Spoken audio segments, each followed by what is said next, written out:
Lucas, capítulo 1, verso 67. Põe os olhos na sua Bíblia, por favor.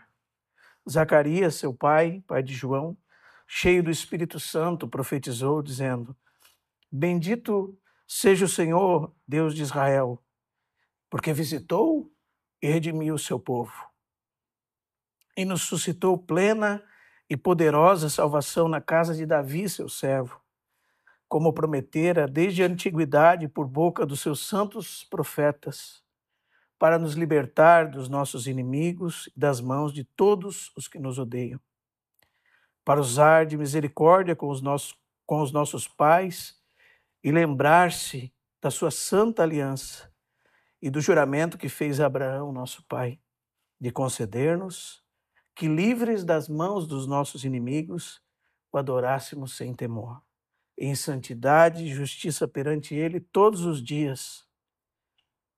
Tu, menino, serás chamado profeta do Altíssimo, porque precederás para o Senhor, preparando-lhe os caminhos, para dar ao seu povo conhecimento da salvação, no redimi-lo dos seus pecados, graças à entranhável misericórdia de nosso Deus, pela qual nos visitará o sol nascente das alturas, para alumiar os que jazem nas trevas e na sombra da morte, e dirigir os nossos pés pelo caminho da paz.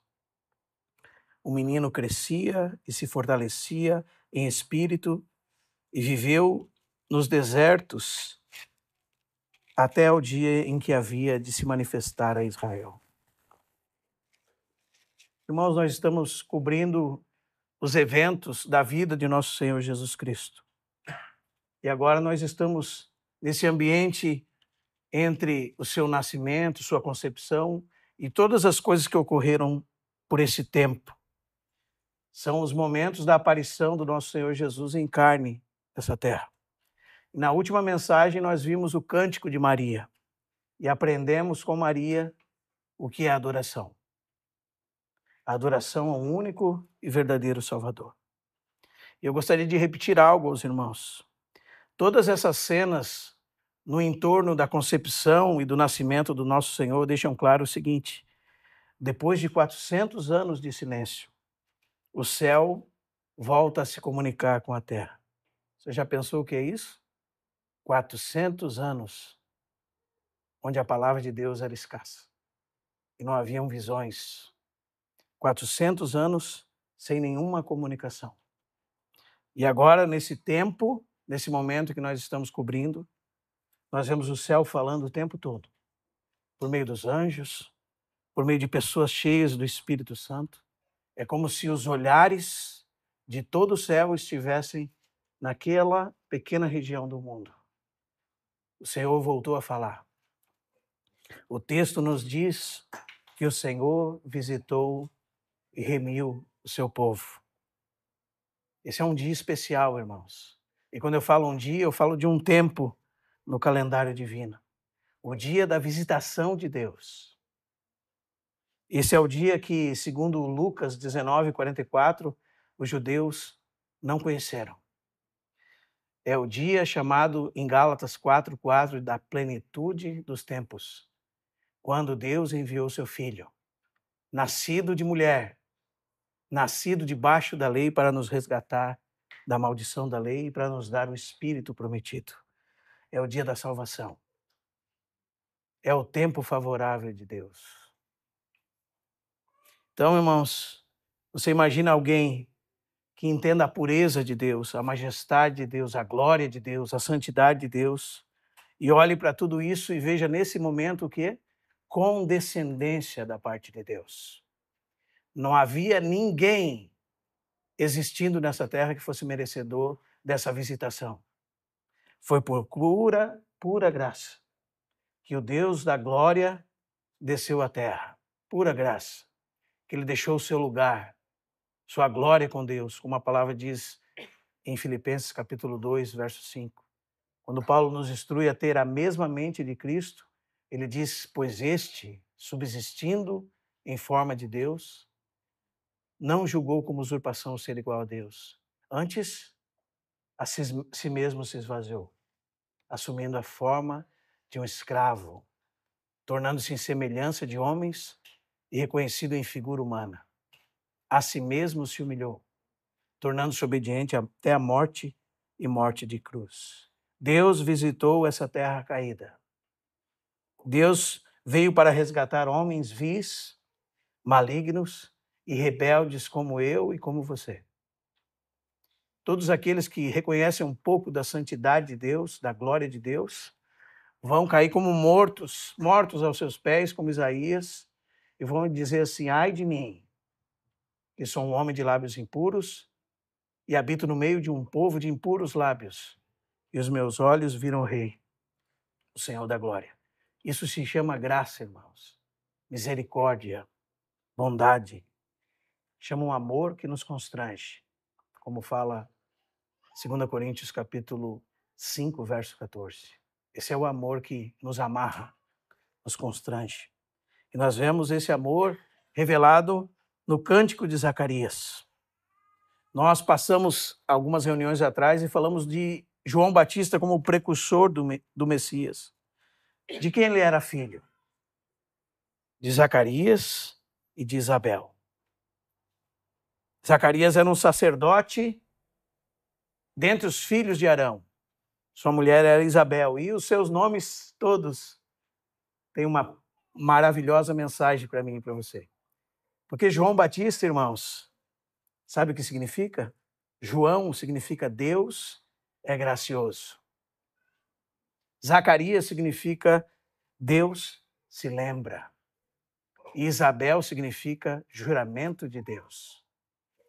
Então, o próprio nome dele é uma profecia. Os irmãos lembram que quando chegou o 8º dia em que eles iam circuncidar o menino, e todos queriam dar o nome qual para ele? Zacarias, porque assim era chamado o seu pai. Não foi Zacarias e Isabel que escolheram o nome de João. Foi Deus que escolheu o nome de João. E o que aconteceu? Vamos pensar aqui em que nome vamos dar para ele, não? O texto nos diz assim: João é o seu nome. Não é? Por quê, irmãos? Porque Deus se lembra. Deus fez um juramento a Abraão. Como você vai ler aí no versículo 72 e 73. O texto diz assim: para usar de misericórdia com os nossos pais e lembrar-se. Deus se lembra da sua santa aliança. E do que mais? E do juramento que fez a Abraão. Então esse menino é o cumprimento de uma profecia. Os irmãos entendem, irmãos?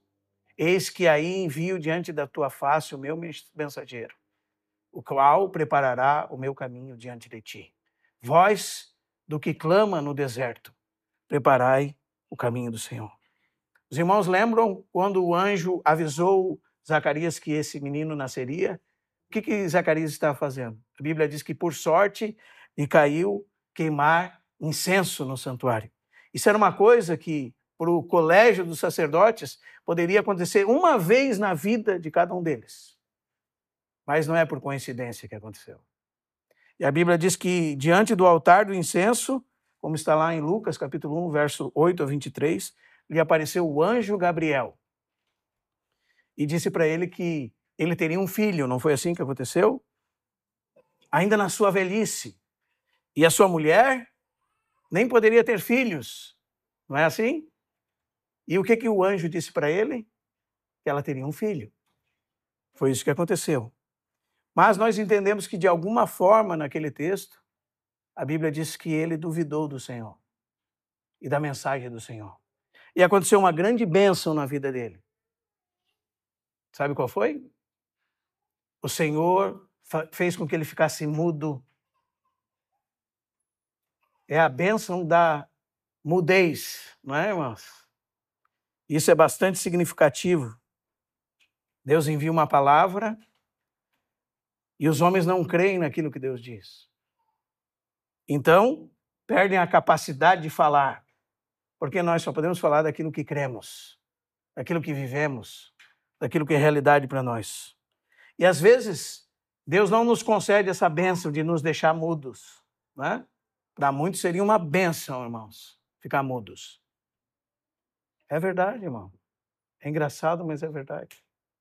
Quantas palavras torpes seriam evitadas? Quantas ofensas, quantas fofocas, quantas maledicências, se essa bênção acontecesse conosco. Mas aconteceu com ele, né? Você acha que não foi uma bênção? Foi sim, irmão. Às vezes acontece conosco. Às vezes nós não ficamos mudos, mas ficamos vazios. Falamos sem realidade nenhuma espiritual, sem conteúdo nenhum espiritual.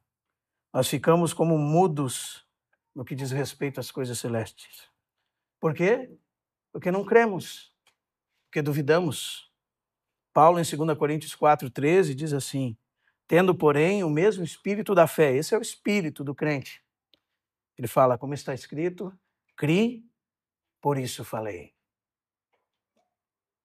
Também nós cremos, ele diz, por isso falamos.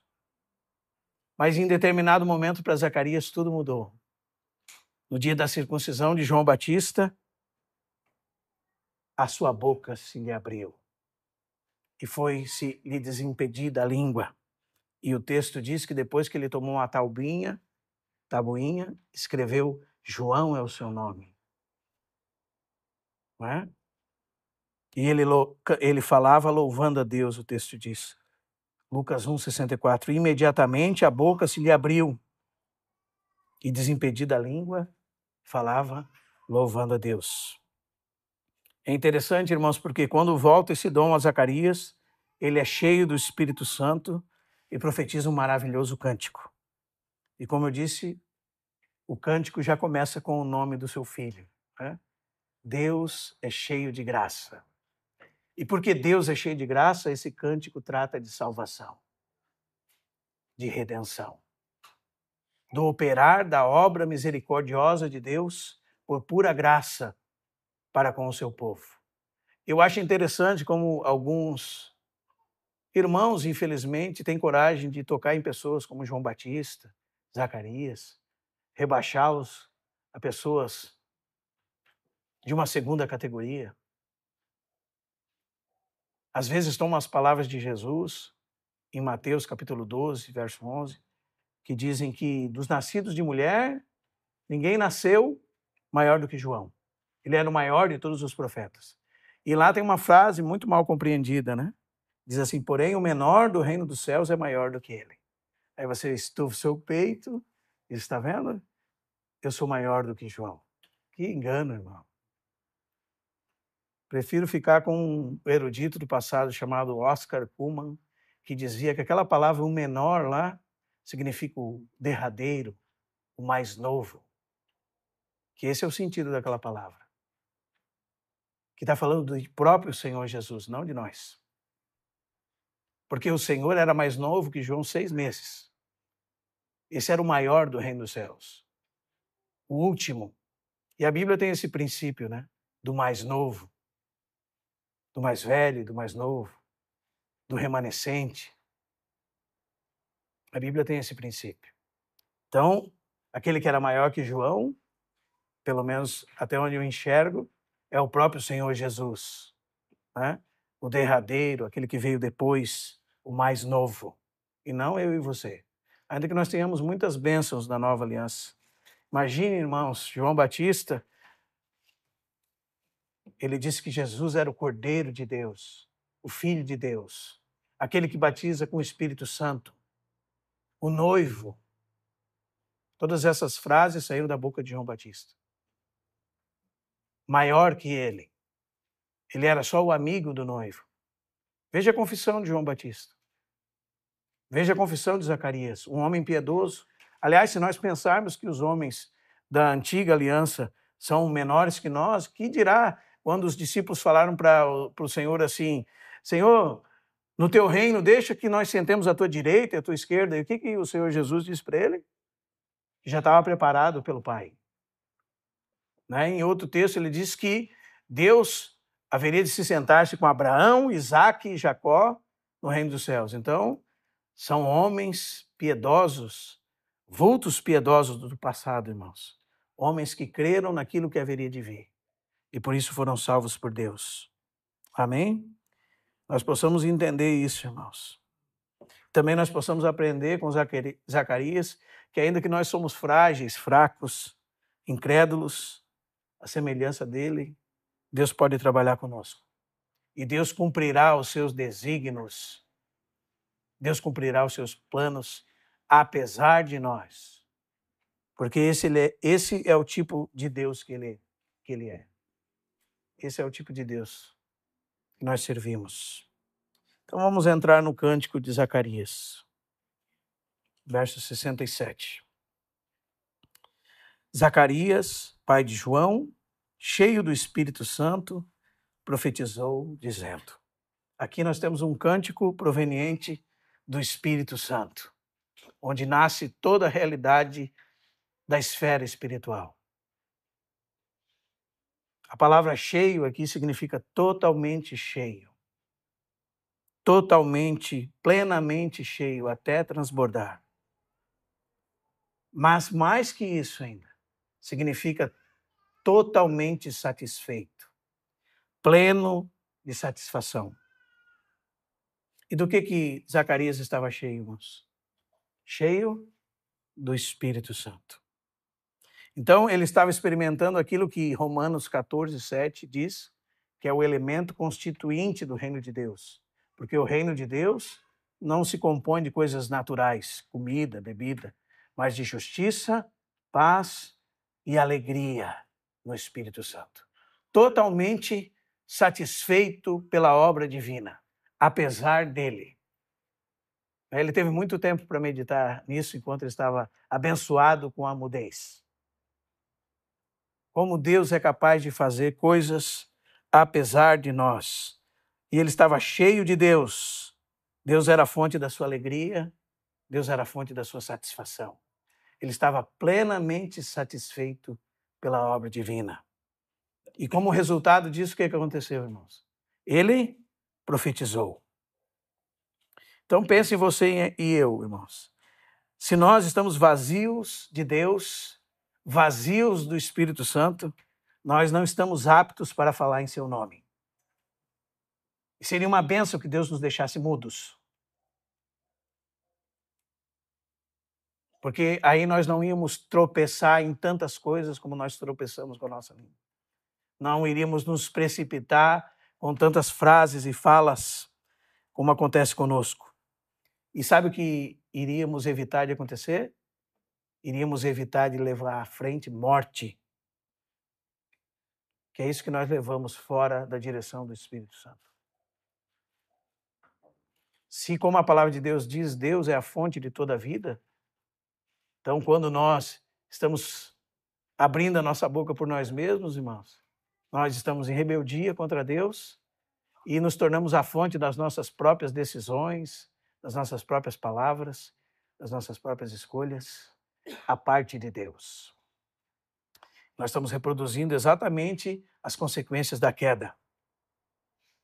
Um teólogo do passado dizia que o homem era tão ligado a Deus antes da queda, que era como se ele fosse parte do próprio Deus, não no sentido da divindade, mas de necessidade, de codependência. E quando a queda vem, é como se aquela parte fosse amputada. E vocês já viram como acontece quando você amputa, por exemplo, a cabeça de uma galinha. Você continua vendo ela ter espasmos. E o homem morto em delitos e pecados é esse membro separado tendo espasmos. Assim somos nós a parte de Deus, a parte da vida de Deus. Nós somos como uma galinha sem cabeça, andando para lá e para cá sem direção. Nós somos como um membro no chão tendo espasmos. Essa é a realidade do homem sem Deus, irmãos. E o que nós falamos é vazio, sem vida, sem realidade. Agora, quando nós estamos unidos à videira, então nós levamos vida adiante. Então, Zacarias, quando estava cheio do Espírito Santo, e Paulo fala para nós, né? Efésios 5,18. Não vos embriagueis com vinho, no qual há dissolução, mas enchei-vos do Espírito Santo. Na epístola gêmea dele, em Colossenses 3,16, ele diz, habite ricamente em vós a palavra de Cristo.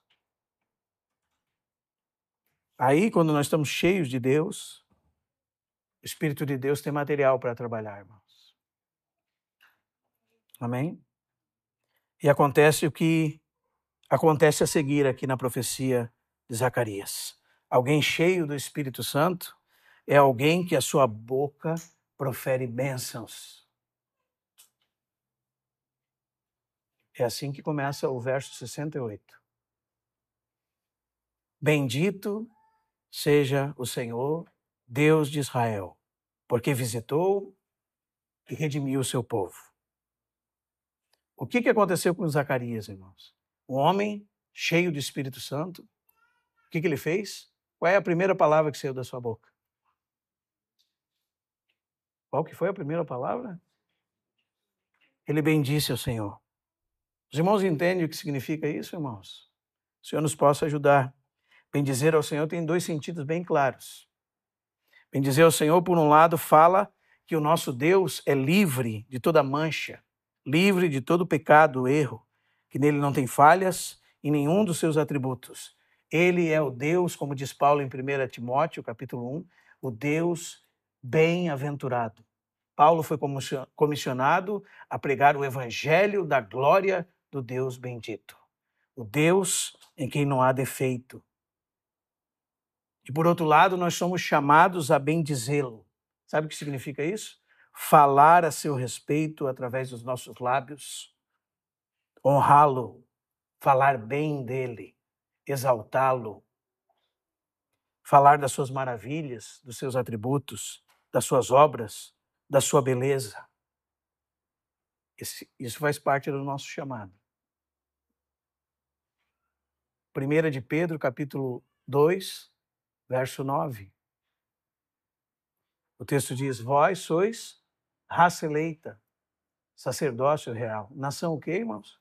Santa. Povo de propriedade exclusiva de Deus. Com o fim do quê? O objetivo, o propósito é qual? Proclamar as virtudes ou os atributos, as belezas, as glórias daquele que vos chamou das trevas para a sua maravilhosa luz. Vós que antes não erais povo, agora sois povo de Deus. Antes não havíeis alcançado misericórdia, agora alcançastes misericórdia. Nós somos chamados para bendizer o Senhor. Como diz o Salmo 103, bendize, ó minha alma, ao Senhor. E tudo que há em mim, bendiga o seu santo nome. Bendize, ó minha alma, ao Senhor, e não se esqueça de nenhum dos seus benefícios. E aqui, irmãos, uma aplicação para nós, longa, porém necessária. Uma grande lição a ser aprendida. Isto fala daquilo que em nossa vida nova em Cristo deve sair dos nossos lábios. Nossa função nessa terra é bem dizer. Isso faz parte da sua e da minha vocação. E essa é uma primeira lição, irmãos. Às vezes a gente olha para o pregador e diz assim, ele está falando para mim. Estou falando para você e para mim. Ontem ainda estava maldizendo o meu vizinho que soltou um cachorro e está destruindo o entorno da minha casa. Né? E vizinho abençoado. Né? E isso vem como de encontro ao meu coração. Eu não fui chamado a maldizer. Eu fui chamado a bendizer. Amém? Eu não fui chamado para isso. Não fui chamado a maldizer a Deus. Isso vem de uma imagem errada de Deus. Quando nós soltamos palavras de blasfêmia contra Deus, oriundos da imagem distorcida que nós temos de Deus. Ou quando nós amaldiçoamos os homens, como diz Tiago, feitos à imagem de Deus. E amaldiçoar é falar mal, irmãos.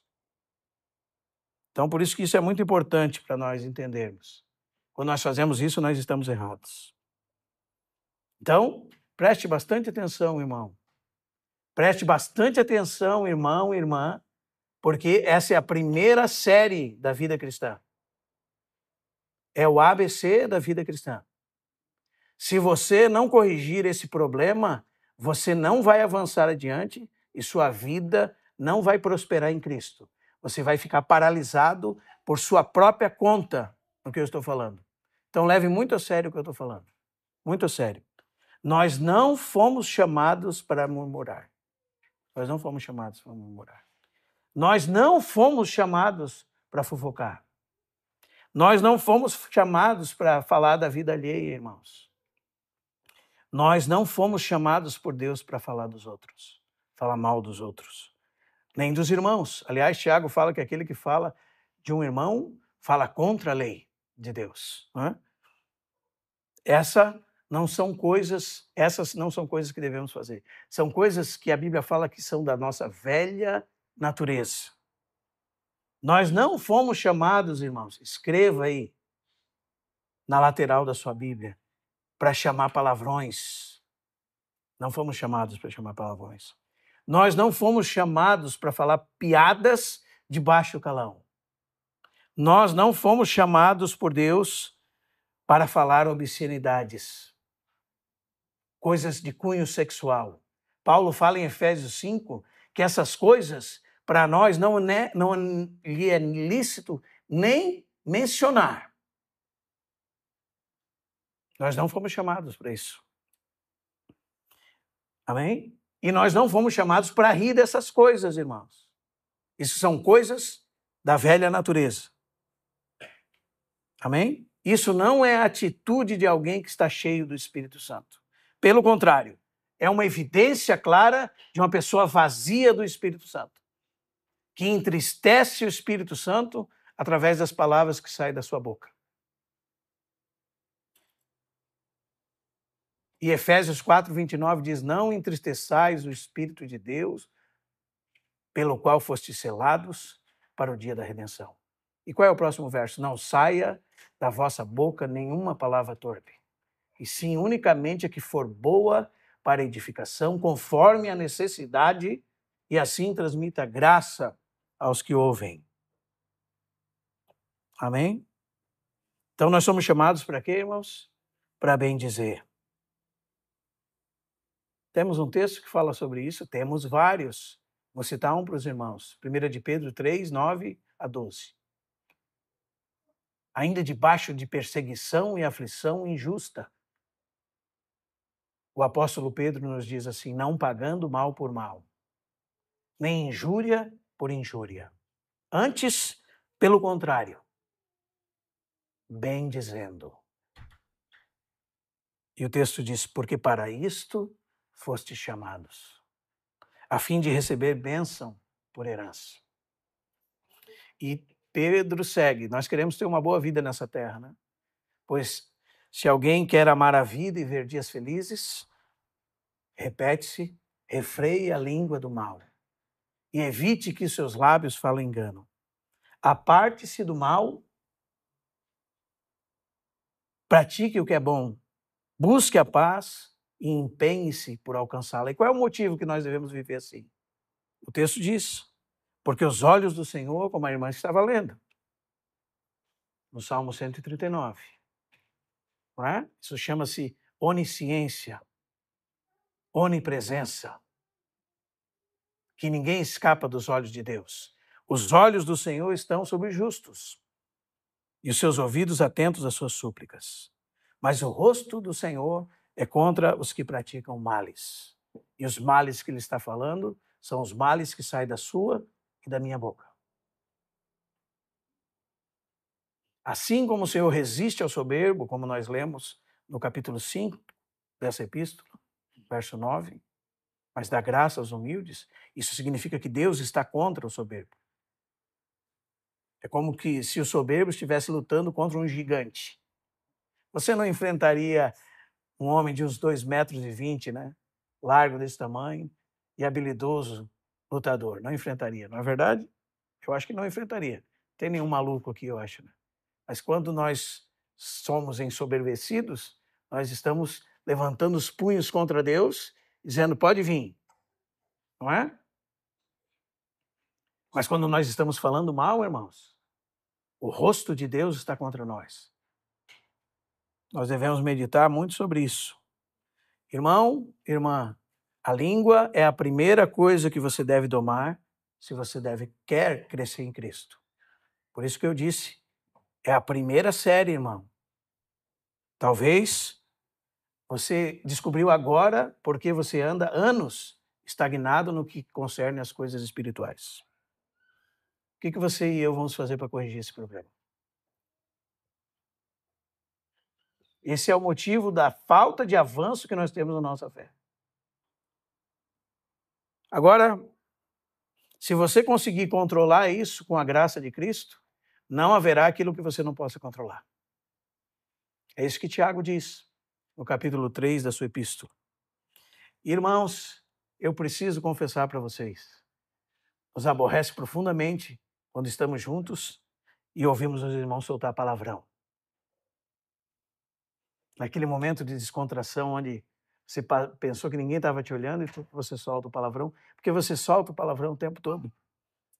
Né? E daí você está perto de um irmão que você considera espiritualmente, aí você dá aquela evitada, mas quando você está mais livre, à vontade, aí você solta, né?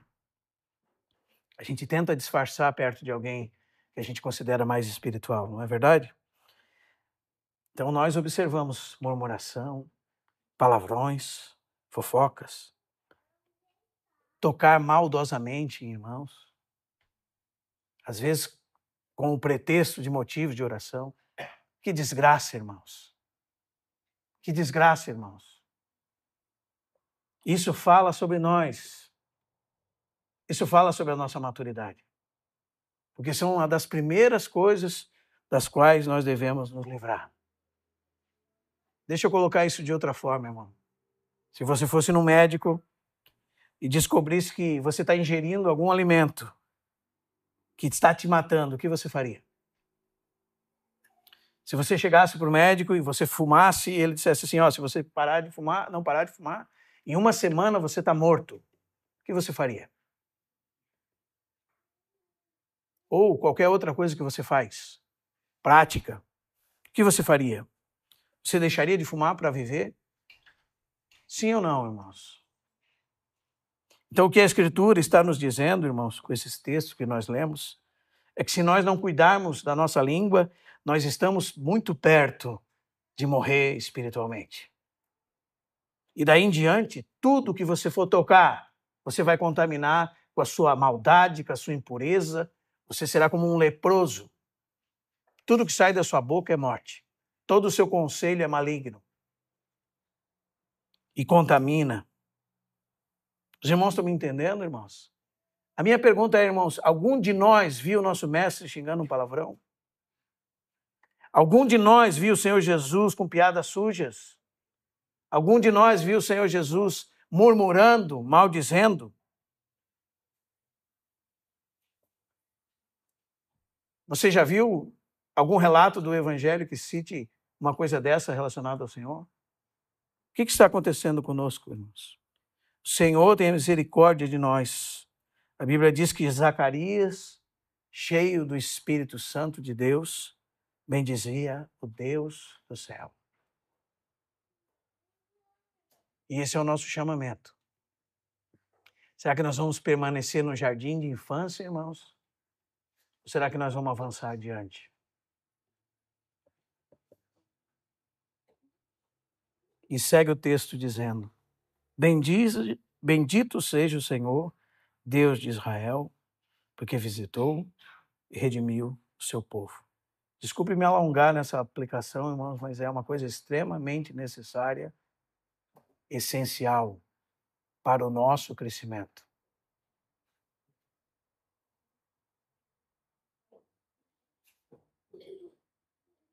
Sabe o que acontece, irmãos? O filósofo Søren Kierkegaard tem a parábola do palhaço e da cidade em chamas. E o que se conta é que havia pegado fogo num circo. E o dono do circo mandou o palhaço avisar na cidade que a cidade estava a risco de pegar fogo. E ele foi todo trajado de palhaço. E dizia, a cidade vai estar em chamas logo. E todo mundo ria, né? Porque ele sempre foi um palhaço. Sempre um palhaço, sem nenhum crédito naquilo que fala. E quanto mais ele se desesperava dizendo que estava pegando fogo, mais eles riam. Até que toda a cidade pegou fogo. E toda a cidade foi destruída. Os irmãos estão entendendo como isso é sério, irmãos? Se nós não pararmos de ser palhaços, se nós não pararmos de fazer brincadeiras com aquilo que é sagrado, se nós não pararmos de cuidar, pararmos para cuidar da nossa língua, pararmos de fazer aquilo que nós estamos fazendo, que credibilidade para falar de Deus nós vamos ter? Seremos envergonhados diante do diabo. E nós que plantamos essas coisas. Em terceiro lugar, esse é um cântico ao único Deus verdadeiro. O texto diz: bendito seja o Senhor, Deus de Israel. Os irmãos sabem que o coração humano, irmãos, é uma fábrica de ídolos, como já dizia certo santo no passado. E os irmãos sabem que a queda causou um dano catastrófico ao ser humano. Nós somos ligeiros a nos desviar do Senhor e nos apegar a qualquer outra coisa e tornar dela um ídolo. Até mesmo a imagem distorcida que você tem de Deus é um ídolo. Só não é físico. Isso toca profundamente ao fato de que nós devemos estudar sobre o Deus que servimos. O Deus que servimos é o único Deus, irmãos. Não é outro Deus. Não há outro como Ele. Ele é o Deus de Israel. Ele é o Deus que apareceu a Abraão. O Deus da glória, diz Estevão, apareceu a Abraão quando ele estava na Mesopotâmia. Esse é o Deus. É o mesmo Deus. É o Deus que chamou aquele homem, dele fez uma família, dela uma nação, e daquela nação ele trouxe a salvação ao mundo. Esse é o nosso Deus. Deus Pai, Filho, Espírito Santo. O único Deus verdadeiro, que subsiste em três pessoas distintas. As três pessoas são Deus, plenamente Deus, são inconfundíveis, porém inseparáveis, o único Deus verdadeiro, Pai, Filho, Espírito Santo. O cântico de Zacarias fala da obra desse Deus, o Deus de Israel, o Senhor dos senhores. Sabe o que ele é, irmãos? Totalmente outro, inigualável. Se você amontoar todos os grandes e poderosos dessa terra, se você pudesse fazer um exército de todos os anjos, principados e potestades, todos os grandes nomes de renome e de todo nome que se possa referir no céu, na terra, ninguém se compara a Ele. Ele é o único Deus verdadeiro. Quando nós abrimos Isaías 45, nós temos isso descrito tão lindamente lá por Isaías. É o Deus que conhece um governante antes que ele comece a governar, aliás, antes que ele nasça nessa terra. O Senhor diz assim a Ciro, que foi chamado por Deus para tirar o povo e permitir que eles voltassem da Babilônia para Jerusalém, para dar testemunho do Senhor. O Senhor diz assim: assim diz o Senhor ao meu ungido, Ciro, a quem tomo pela mão direita para abater as nações ante a sua face e descingir os lombos dos reis, e para abrir diante dele as portas que não se fecharão. Eu irei adiante de ti, endireitarei os caminhos tortuosos, quebrarei as portas de bronze e despedaçarei as trancas de ferro. Dar-te-ei tesouros escondidos e as riquezas encobertas, para que saibais, anote na sua Bíblia, que o quê? Eu sou o Senhor, o Deus de Israel, que te chama pelo teu nome. Por amor do meu servo Jacó e de Israel, o meu escolhido, eu te chamei pelo teu nome e te pus o sobrenome, ainda que não me conheces. Talvez se ele começasse a ler o que Deus estava falando dele, disse, vocês têm um Senhor, vamos fazer uma reunião de cúpula aqui, entre os poderosos. Você é um Senhor, eu sou outro Senhor, né? Eu sou o governante supremo desse império agora, todos estão debaixo do meu domínio. E Deus diz para ele o quê? Eu sou o Senhor, não há outro. Além de mim, como ele vai falar adiante, não há Deus. Aí nós lemos novamente no verso 5. Eu sou o Senhor, não há outro. Além de mim, não há Deus. Eu te cingi, ainda que não me conheces, para que saibas, e repete, até ao nascente do sol e o poente. Além de mim, não há outro. Eu sou o Senhor, não há outro. Esse é o Deus que nós servimos. Esse é o Deus que proporcionou eterna salvação. Esse é o Deus dos cânticos de Zacarias. Esse é o Deus das Escrituras. Esse é o Deus e Pai de nosso Senhor Jesus Cristo. E, em último lugar, o Deus que visitou e redimiu o seu povo. Irmãos, muitas vezes a bênção da Escritura está na gramática. Às vezes no tempo de um verbo, ou de alguns verbos. E os dois verbos aqui, visitou e redimiu, é muito importante. E alguns irmãos podem dizer assim, irmão, eu nem entendo disso. Não tem problema, você lê em português, você é capaz de encontrar alguém que fale sobre isso claramente, que entenda disso. Então, nós não temos desculpas. Agora você vai ouvir sobre isso.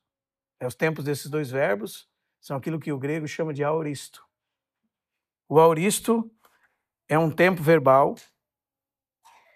que toca no acontecimento em si, e não no tempo que ele acontece.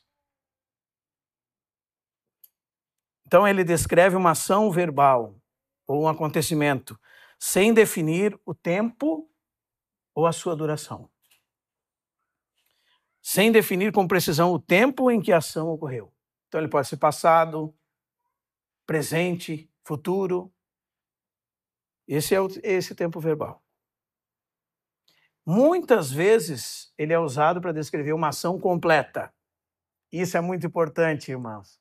E por isso que eu falei que a bênção muitas vezes está na gramática. Porque na sua tradução, ou vai estar tem visitado e redimido, ou visitou e redimiu.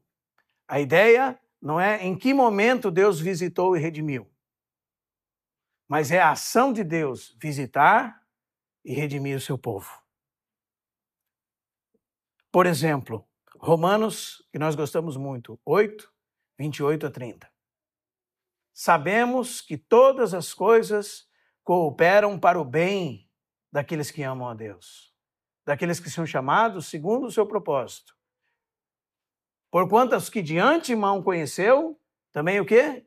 Os predestinou para serem conformes à imagem do seu Filho, a fim de que ele seja o primogênito entre muitos irmãos.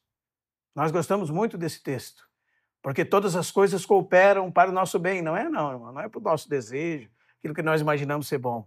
É para o bem de Deus, o propósito eterno de Deus em Cristo. Porque o verso próximo diz exatamente isso. Porquanto os que de antemão conheceu, os predestinou para serem conformes à imagem de Cristo.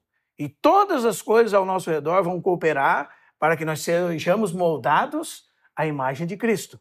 Todas as coisas, as tribulações, as aflições e também as coisas boas, todas elas vão cooperar, vão nos moldar. E o verso 30 diz assim, porquanto aos que de antemão conheceu, também os predestinou para serem conformes à imagem do seu Filho, a fim de que ele seja o primogênito entre muitos irmãos. E o próximo verso, e aos que predestinou, um verbo. Também chamou, outro verbo. E aos que chamou, também justificou, outro verbo. E aos que justificou, também glorificou. Outro verbo. Todos nesse tempo. Porque para Deus é assim. Olha para o lado aí, irmão. Vê se tem alguém glorificado no seu lado. Vê se tem alguém num corpo de glória já no teu lado aí. Tem alguém aí? Tem umas irmãs bem maquiadas. Será que elas estão gloriosas? Não no sentido bíblico, né? Não no sentido bíblico. O sentido da glorificação é quando o Senhor Jesus, por ocasião da sua vida, da sua vinda, retirará do nosso corpo mortal o pecado e nós seremos glorificados juntamente com ele. Será visto nos nossos corpos esta glória de Cristo manifesta em nós. Tem alguém glorificado aí? Não tem, não. Mas todos os verbos aqui estão no passado. Numa ação pontual e completa num tempo passado. Isso sabe o que é, irmãos? A bênção da gramática. Por quê? Porque nós podemos nos sentir seguros em Deus. Ele vai fazer uma obra. E ele vai completar a obra. É assim que funciona. Apesar de nós. Porque a hora que você bater no peito, eu bater no peito e dizer como eu sou precioso, como Deus vai se felicitar comigo a partir de agora, como eu sou o centro do coração de Jesus, aí você está perdido, está longe e foi enganado. Apesar de nós, apesar das nossas misérias, apesar dos nossos pecados, apesar das nossas faltas, Deus vai completar aquilo que começou em nós. Por isso ele pode afirmar que é como se já fizesse. Porque se ele diz que vai fazer, quem que vai poder impedir o Senhor de fazer? Não tem nenhuma coisa impossível para Deus. Nem o seu, nem o meu coração. E eu falo sério sobre isso, irmãos, porque Deus chama as estrelas e a palavra de Deus diz que nenhuma delas pode faltar. Mas nós, muitas vezes, do tamanho que nós somos resistentes à operação do Espírito Santo. Muitas vezes.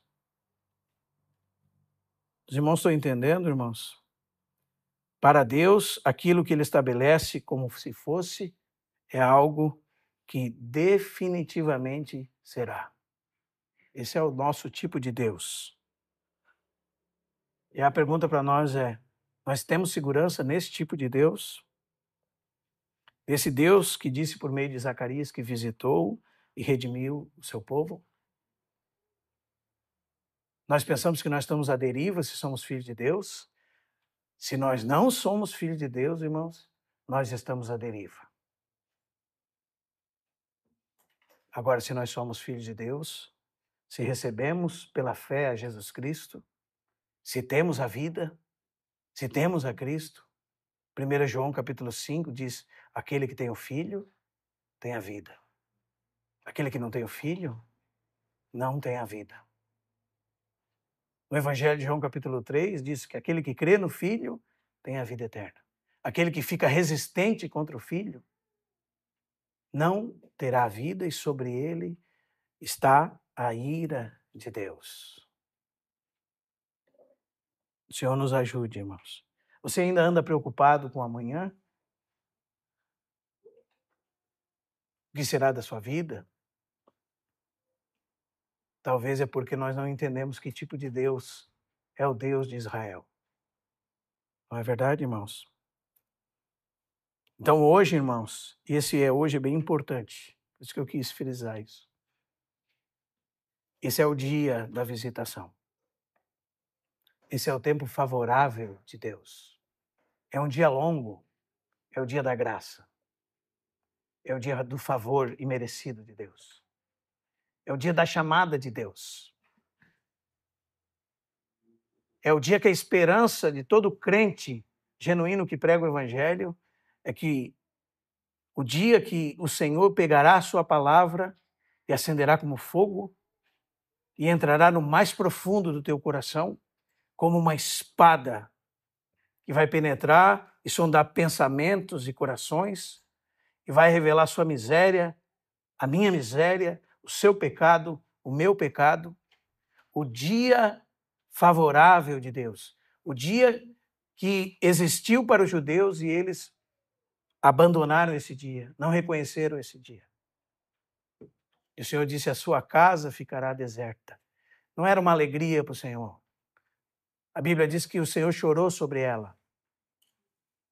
E disse, Jerusalém, Jerusalém, que matas os teus profetas e aqueles que te foram enviados. Quantas vezes eu quis te ajuntar com uma galinha junto os seus pintinhos debaixo das tuas asas. E tu não quiseste. Esse é o dia que o Senhor nos chama, irmãos. Eu espero particularmente que você ouça a voz do Espírito Santo. Essa é a minha oração diante do Senhor. Essa é a minha oração. Hebreus capítulo 3, verso 16, depois de comparar a fidelidade de Moisés na casa, o Senhor diz assim, porém Cristo como filho sobre sua casa, qual casa somos nós, se retivermos firmes a exultação da esperança sem vacilar, e ele diz assim, enquanto se diz, hoje, escute a voz do Espírito de Deus, porque amanhã, como dizia o hino antigo, pode ser muito tarde. Hoje, se ouvirdes a sua voz, não endureçais vosso coração. Que a palavra de Deus, pelo Espírito de Deus, possa quebrar, irmãos, como um martelo a pedra do nosso coração. Que nós, que precisamos nos arrepender das nossas palavras, nos derramemos arrependidos diante de Deus. Da nossa maledicência, da nossa boca inflamada uns contra os outros, dos nossos pecados. Que esse dia que Deus proporcionou para nós, nos arrependermos e crermos, não seja perdido. Que nós não façamos como os fariseus, que não pisemos os pés ao sangue do Filho de Deus. Que não estejamos no lado daqueles que gritavam, crucificam, crucificam. Que não sejamos aquele ladrão que blasfemava contra ele e foi crucificado e não se arrependeu. Que nós reconheçamos a nossa miséria. Depois ele repete novamente, no capítulo 3, verso 15 de Hebreus. Hoje, se ouvirdes a sua voz, não endureçais o vosso coração. E depois, Hebreus 4, 7 diz novamente, de novo determina certo dia, falando por boca de Davi, dizendo, hoje, se ouvirdes a sua voz, não endureçais o vosso coração. O que Deus está propondo, irmãos? Deus está propondo aquilo que Paulo disse em Atos, capítulo 17. Agora, Deus propõe que todos se arrependam e creiam no Evangelho. Essa é a proposta de Deus. E o único meio dela, como nós vamos ver adiante, uma plena e poderosa salvação, o único mediador, o único meio para que isso aconteça, é a fé em Cristo Jesus, que vem depois de um arrependimento genuíno. Esse arrependimento é fruto de nós reconhecermos a nossa miséria e a nossa fragilidade e implorarmos pelo Deus que é o único que pode nos salvar. Então, irmãos, esse dia de hoje que o Senhor Jesus preparou para mim e para você é o tempo favorável de Deus. Pode ser que você não dure até amanhã. É o dia da visitação de Deus. É o dia da redenção para a sua vida. Aos homens é dado morrer uma única vez. Depois da morte, o juízo.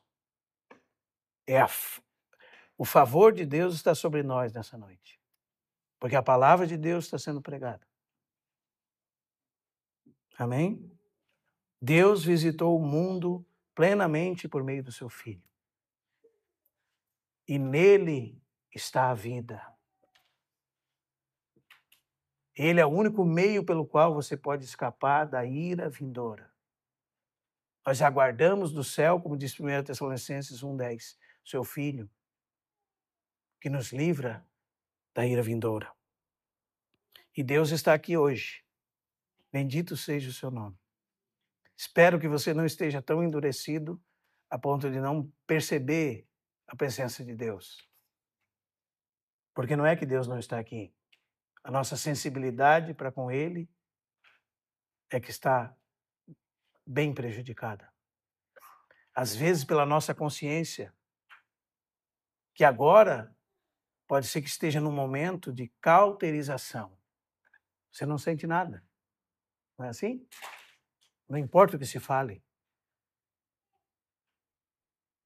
E dia após dia, Deus tem insistido e dito para você: hoje, se ouvirdes a sua voz, não endureçais o vosso coração. Mas um dia a porta se fecha. E a porta se fecha pelo lado de fora, a Bíblia diz. Porque o nosso desejo, irmãos, é que muitos sejam salvos, como aconteceu nos dias de Noé. Mas a Bíblia diz que um dia a porta se fechou pelo lado de fora. E eles gritavam, e milhares e milhares de pessoas gritavam. E foram destruídos pela água. Segundo muitos autores, cozinhados em água fervente. Porque se abriu as fontes do abismo, aquelas águas ferveram, segundo alguns pensam. Então, hoje é o dia da bênção de Deus sobre nós. Que dia abençoado, irmãos. Que dia para nós pararmos de brincadeiras, Nós limparmos a nossa boca e ser um povo redimido para Deus, zeloso de boas obras, correspondendo ao nosso chamado. Peça ajuda para Deus hoje, irmãos. Peça ajuda, peça que o Senhor limpe a sua boca, irmão. Arrepende-te dos teus pecados e volte a sua vida para Cristo. Nós orávamos por você. Que Deus toque o seu coração. Você nem sabia que ia estar aqui. Nós orávamos por você. Muitos por nome. É para que o Senhor toque o teu coração. Para o Senhor toque o teu coração. Muitos que nem a gente conhece estão aqui e a gente está orando. Amém? Não perca o seu tempo, irmão. Hoje o Senhor deixou um tempo favorável para você. O dia da graça de Deus. O Senhor visitou e redimiu o seu povo. Existem muitas coisas que você deve ajustar para ter uma consciência limpa diante de Deus. Para você ter credibilidade para pregar o Evangelho, para ganhar as pessoas à sua volta.